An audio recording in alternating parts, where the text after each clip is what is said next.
Good evening. Welcome back to Another Chance Church. Appreciate you joining us. Um, Things have been starting to open back up, starting to try to get back to normal a little bit. Seeing people out walking around and getting into public some more. Here in New Mexico, some of our restaurants have started to open back up, the dining rooms and stuff. So it's it's slowly progressing, and we're excited for it to get back. Honestly, I'm ready to get out and see people and try to meet people again. It was nice for a while being at home and not being, not having to get out and do stuff, and being able to just concentrate on getting church stuff going and on us and on what we need to do. But it's getting to a point now we got to get out. We got to socialize. We are, as human beings, we are made to be social people, and so it's it's time to get back to that. And I'm saying a lot because I really didn't plan what I was going to say here. I'm just kind of winging it.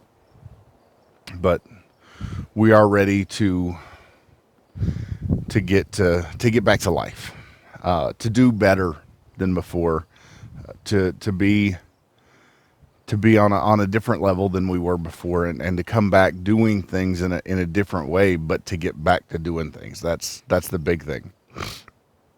So we do still, obviously, we still want to pray with you guys. If y'all have prayer requests, if y'all have needs, let us know. If you have praise reports, good things going on, whatever, or if you're just watching and enjoying what we're putting out, let us know that. I will be, I'll be honest with you. Another Chance Church needs your prayers as well. We're, it's been good since we started putting up the sermons online and stuff. It's given us a renewed sense of purpose and more direction and more involvement outside of ourselves, more involvement where people can see. But as things go forward and we don't have, physical people or a physical building and stuff like that, it's it's starting to weigh on us as well. So we could definitely use your prayers. Our some of our contributors that have been very great about taking care of us and keeping us going and keeping us afloat. Some of them have suffered some financial hardships as well. So, pray for our finances too, because, unfortunately it does cost money to keep things going. And we are starting to get into a point where that's starting to get worrisome for us too. So, but we've been there before, and have faith that God will see us through. He brought us this far, and that says a lot to the fact that He is in it with us, because I couldn't have got us here. But please keep us in your prayers. We need it.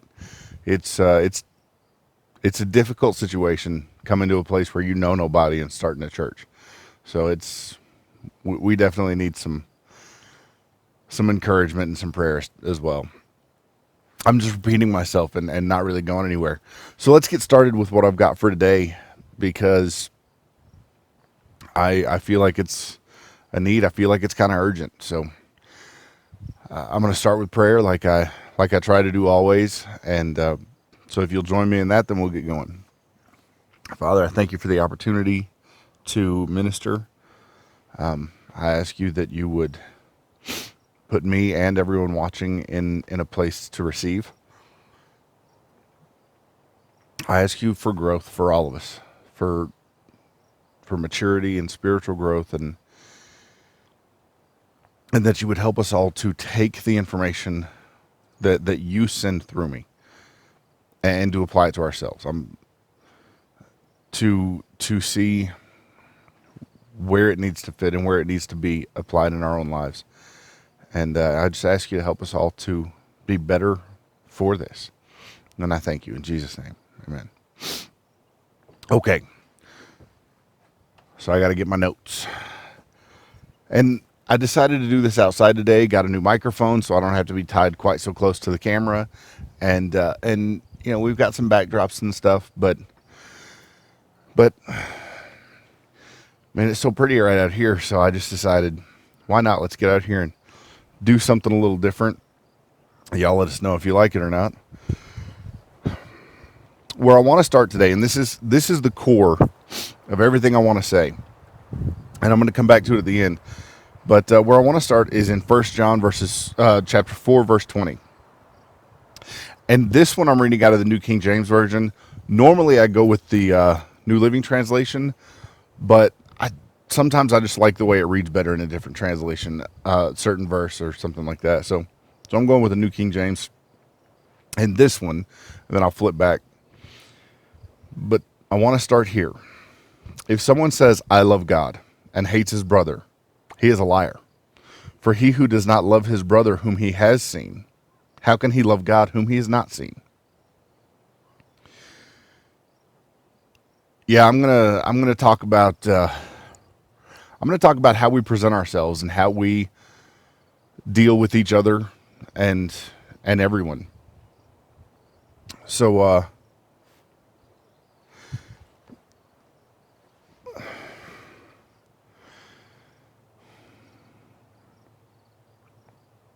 I want everybody to take a minute and just focus on you. What I have to say is not so that you can look at other people and say, oh, well, yeah, this person does that or that person does that. That's not what this is about. And that's not what you should be looking for here. The whole purpose of what I do, of me preaching, number one, most of what I preach happens because it applies directly to me, and it's the Spirit showing me where I need work. But we're all human beings. None of us are perfect. If you are perfect, then I know exactly where you need to start praying, because you're not. None of us are. Only one man lived perfect, and they crucified him. So we're not perfect, and we're not without fault. And so the messages that I'm given to preach are meant for you to look in your own life and apply to yourself. They're meant for me to look in my own life and apply to myself, and not to try and push them off on everybody else. If that's the attitude that you have toward church and toward being ministered to, then you're not benefiting from it, and you need to learn a different way.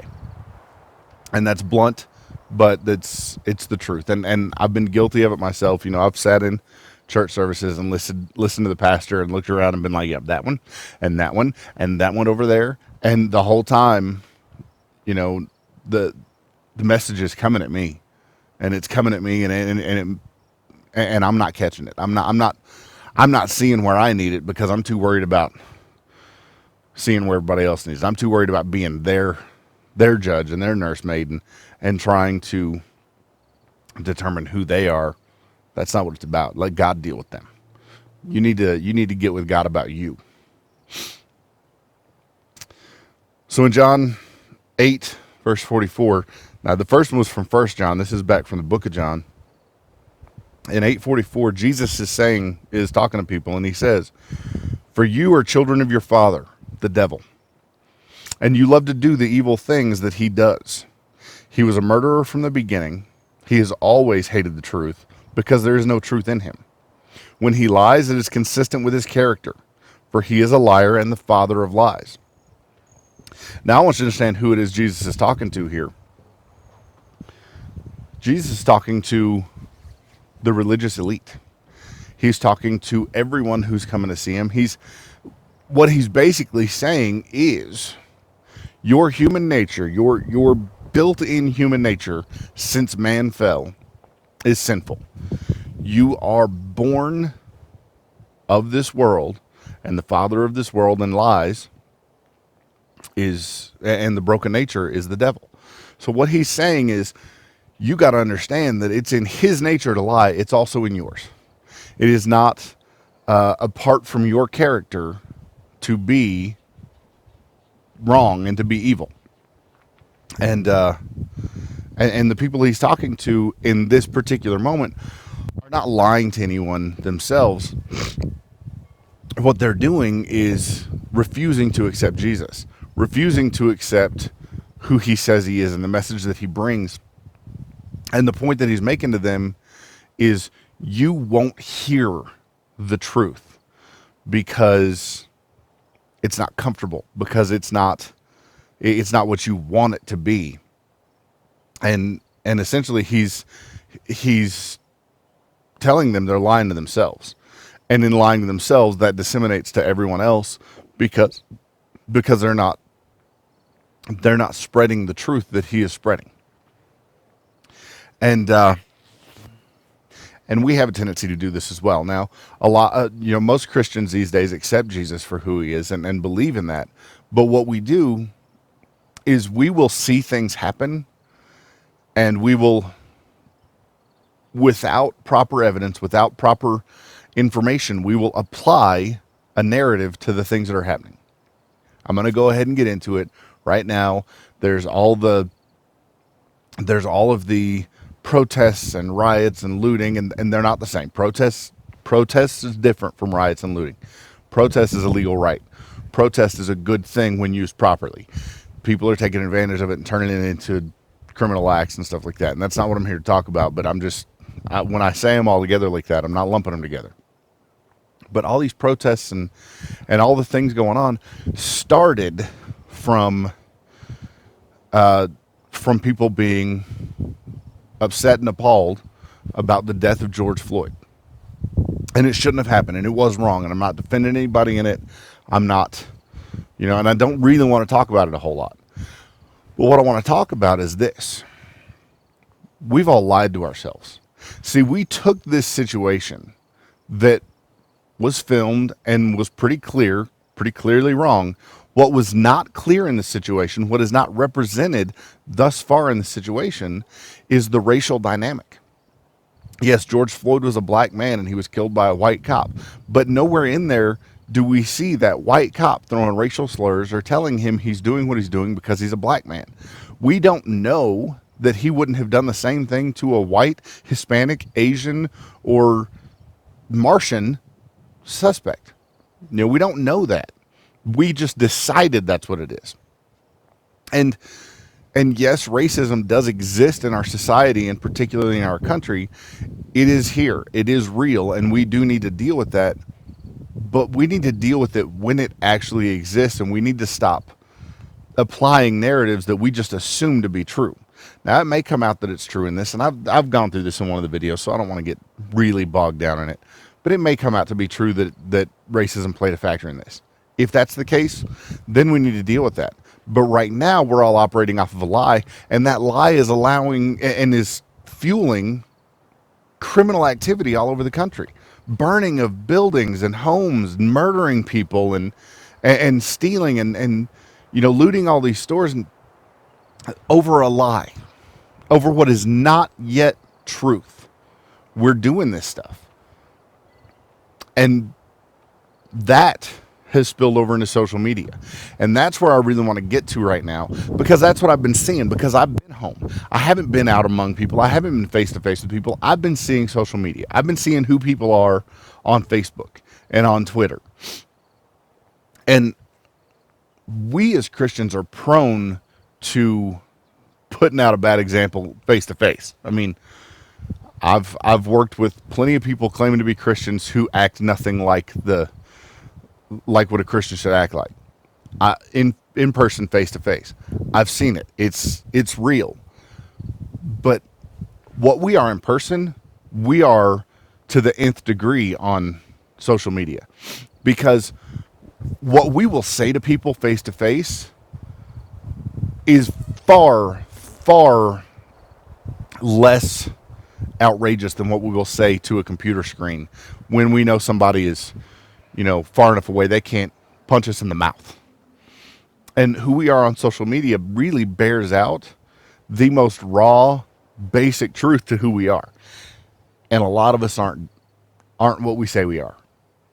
A lot of us go on social media, say we love God, and then post things about hating our brothers or anything hatred related.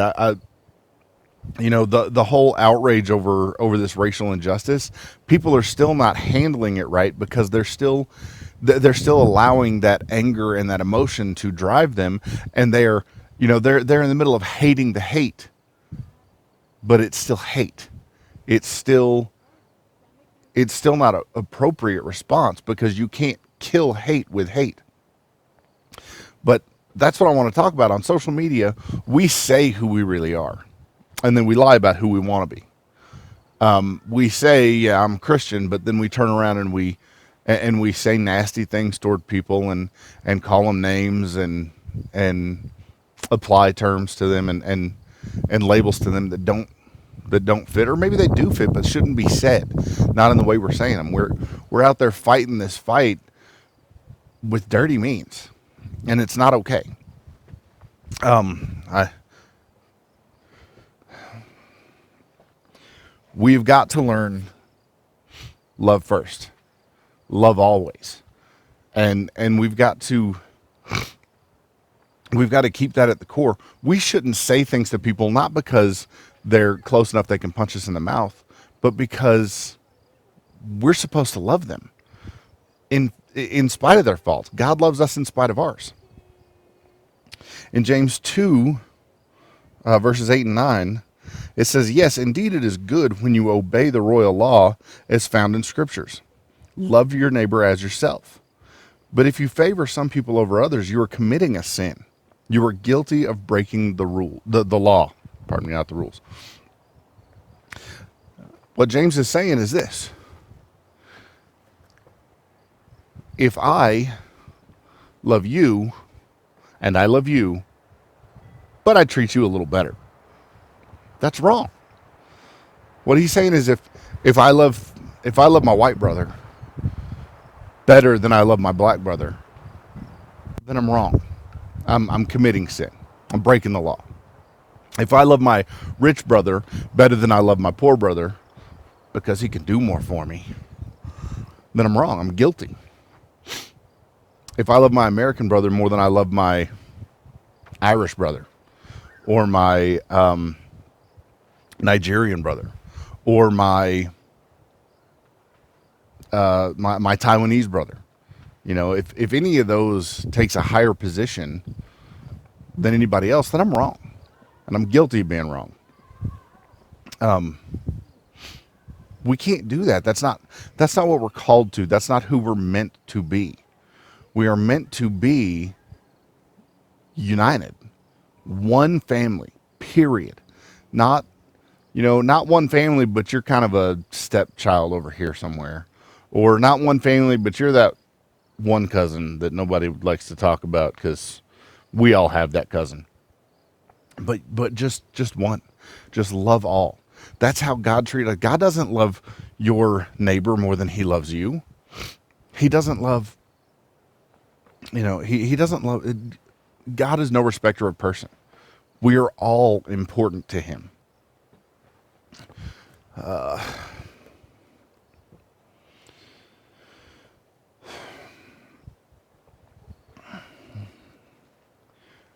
God's love for us and our equality in God's eyes is it's evident even from the beginning.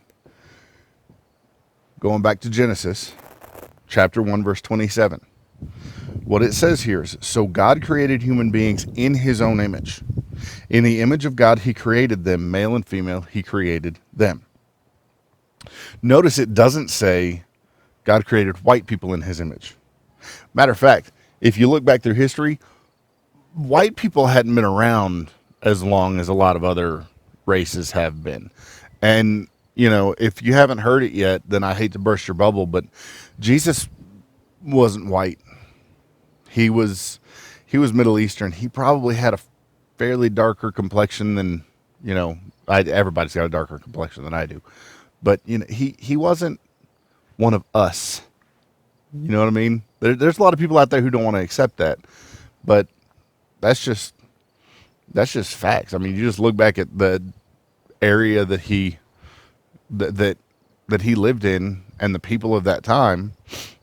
There's a good chance he was way darker than we are, and that some of us wouldn't accept him just based on that. But that in Genesis, it doesn't say God created white people in his image. It doesn't say he created rich people in his image or certain denominational people in his image. It doesn't even say he created righteous people in his image. Sinners are created in the image of God as well. Now, our nature, unfortunately, our nature does come from a broken place. It does come from an evil and sinful place. We've got to battle that as long as we live in this body. We've got to keep going back and forth with that because we're always going to be prone to the easy road, to the incorrect, just to the wrong side of things. That's our nature. But we are created in his image. And we have to see each other in his image. We have to see our Father in our brothers and sisters. We have to see that family resemblance, because when we can see that family resemblance, then we can love correctly. We can love completely. And until we can do that, we're not doing it right. And a lot of us out there, I know so many Christians, and I could go off and name them. I'm not going to, because that's not appropriate, because that wouldn't be me giving you the opportunity to apply it to yourself. But I could name so many who are exactly what I'm talking about, who I'm a Christian individual and they go to work every day and they use the foulest language possible. And they talk about, I've literally had conversations with individuals who claim Christianity and then will turn around and tell me how, oh no, it's scientifically proven that blacks and Mexicans are not as smart as white people are. For real? Because I know you, and then I know people like, well, I don't know, but I know of people like, Martin Luther King Jr. And intellectually, you're right. You two are not on the same level. And it ain't him who's fallen short. It's just, I have heard this said by more than one person, and you cannot be Christian and hold those kind of ideals. You can't believe that stuff and then be a true Christian. I was going to say you can't call yourself a Christian, but clearly you can. I know a lot of people who do. I know a lot of people who call themselves Christian who don't believe in God, who don't believe in who Jesus is. I can't fathom, the root of the word Christian is Christ. And if you don't believe in who Jesus Christ is, how can you call yourself, because well, I'm a good person, so I must be Christian. Because we as Christians have allowed the word and our lives to be diluted to the point that the world really can't tell the difference between us and them. And this is the kind of stuff I'm talking about. We act like they do. We act like we don't know him. We get out there, and particularly on social media, but even in person, we act like there's no difference between us and them. And if you're not transformed, if you come to Jesus and you don't go through a transformation, you didn't really come to Jesus. It's that simple. If you're not a different person than you showed up as, then you didn't show up. And you need to try again. So now I'm going to go from the beginning back to the end. And I'm going to go to Revelation. Revelation 7:9 says, after this, and this is the Apostle John and his revelation, his seeing heaven and his vision that he wrote down. He says, after this I saw a vast crowd, too great to count, from every nation and tribe and people and language, standing in front of the throne and before the Lamb. They were clothed in white robes and held palm branches in their hands. I'm going to go back and read that again. I want you to hear that. After this I saw a vast crowd, too great to count, from every nation and tribe and people and language. John's looking into heaven, into his future. The Holy Spirit is showing him, is revealing to him what's to come. John sees that then in the future, everyone is represented. That good news, the gospel, doesn't just mean that that we're brought near to God. It also means we're brought near to the people we once considered so different from ourselves. We can't segregate ourselves from anyone and expect that to be okay. That's not what God does. Even from sinners. God chases the sinners. He's happy that we're here. He's happy for those who choose him and become part of the family. And we get to spend eternity with him and celebrating with him. But right now, there's still work to do. And those of us who are his, that's great. And he loves us. And he's got us over here where we're safe. But the one who's not yet found, the one who has not yet accepted, he still chases. He still goes after. We can't even adjust our love for one another based on who's part of the family and who's not. We have to realize that everyone is meant to be.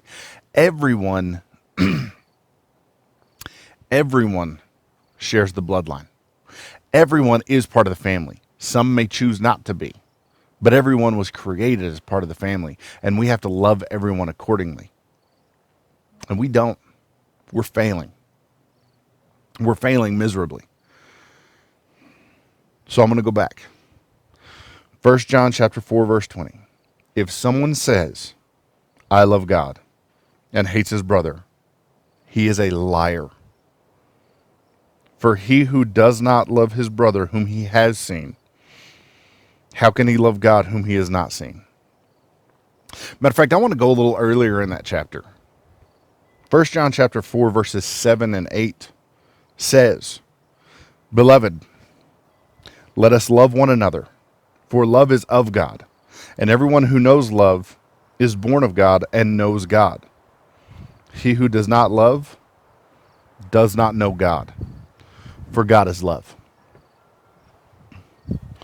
That means he who does not know love for anyone, he who does not know love for another person in his congregation, doesn't know God. He who does not know love for that guy who cut him off in traffic does not know God. He who does not know love for that cop that killed George Floyd does not know God. What he did was wrong. Absolutely. But he's still human. He's still meant to be part of the family. And while he needs to face justice here among people for what he did, would you really look in somebody's face and condemn them to hell? And tell them you're beyond hope and what I want for you is hell? I say if you really know what hell is, you couldn't do that. But if you can do that with even an idea of what hell is, then you don't know God either. You can call yourself Christian all day long, but if that's how you feel toward anybody, you missed the mark. You need to fix you. Right now, we are thriving on hate. We are thriving on anger. You look around our country, even a lot of those who are speaking against what's going on, even a lot of those who are speaking against the riots and the looting and the violence are still doing so in a very hateful way. We're so quick to condemn without applying love and hope to the situation. So it doesn't really matter if you're pointed the right direction, but using the wrong methods to get there. The ends don't justify the means. The means will change the end. And the end that a lot of us are headed toward, we don't want because we're going wrong. We need to pray that we can learn to love first and let all the rest of it be handled through love, not hate. We're never going to kill hate by employing hate. That's just not how it works. You can't You can't defeat darkness with more darkness. Somewhere, sometime, somehow, we have to turn on the light. And the way we're reacting to things these days, there's no light. There's no light in us, in a lot of us. I love you guys, and I'm praying for you. I ask you to pray for me. And y'all have a blessed one. We'll see you next time. Bye-bye.